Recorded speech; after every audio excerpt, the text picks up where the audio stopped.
uzum ko'chatlarini sotishni boshladik. Tomirini tuzilishiga qarangizlar. Novdalar ham yaxshi pishgan, mana cho'tki. Ko'zlar pishgan. Novdasi uzun bo'lishiga qiziqadi-da, birdaniga hosil berib ketsin deydi-da. U birdaniga hosil bermaydi. Va yonidagi bachka novdalar olib tashlanadi. Mana shu yoqqacha ko'mib yuborish mumkin. O'shaning uchun bizga asosan ko'chatimizda bitta yo ikkita ko'z kerak. O'shanda juda yaxshi ko'karadi ko'chat.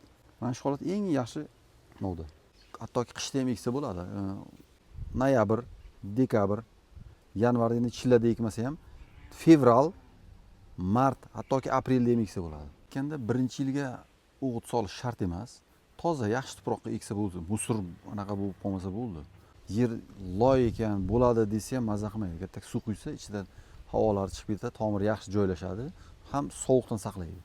Kishmish, qora kishmish, toyfi, oq damski, Husayni, oq damski kelin barmoq, Husayni, gigant.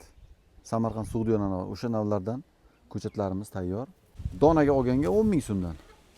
100 tadan ziyod olganga kelishtirib chiroyli qilib beramiz. Kerakli maslahatlarni beramiz. Qanday dorlash kerak, qanday ekish kerak, qanday qachon hosil olish kerak, kesish maslahatlarini ham chiroyli tushuntirib beramiz.